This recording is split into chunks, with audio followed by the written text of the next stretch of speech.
headers, shifters, diffs, T-buckets and OA V8, all the required items to claim membership of the Hot Rod Club. The typical Hot Rod is a massively modified version of a US-built car, with a large American V8 up front for straight-line speed. Evolving all the way from customised 1920 series production cars to major manufacturers' efforts to bring the Hot Rod to Hollywood with the Holden Effigy concept vehicle. In Japan, they might do the Hot Rod a little bit different, but these original versions of classic supermods deserve full club membership. Like this mobile casino that includes a slot machine installed on one side of the car and a fish tank with live fish installed on the other side.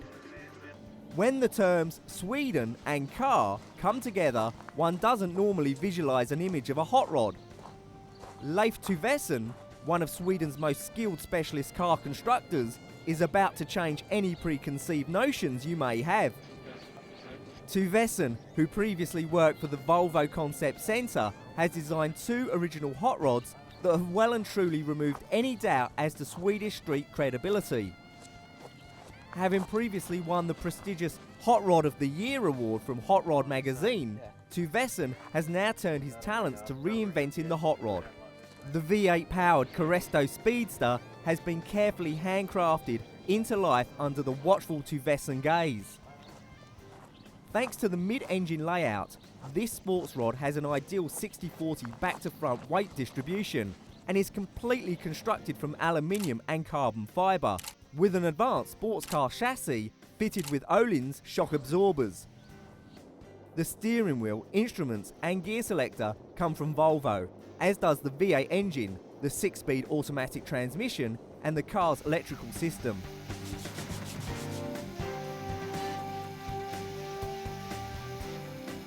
For an even greater challenge, Leif Tuvesen took the 1927 OV4, the very first series production Volvo, and created the Jacob hot rod.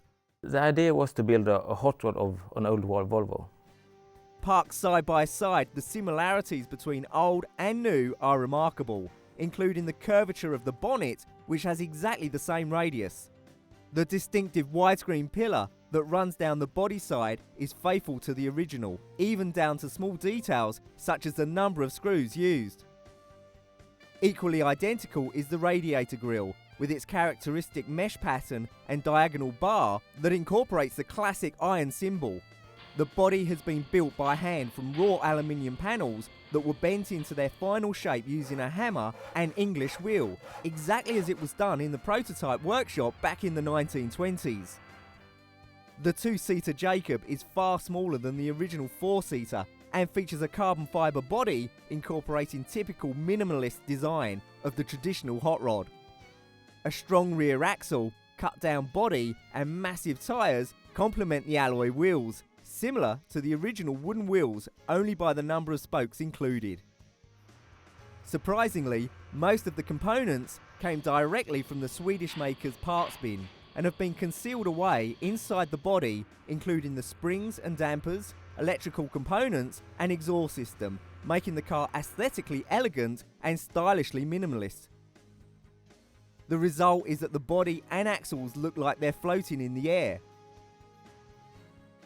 There are also classic parts in the hot rod Jacob. The steering wheel comes from the classic 1962 P1800, as do the gear lever gateer and steering column, while the brake pedal and brake master cylinder are from the 140 series.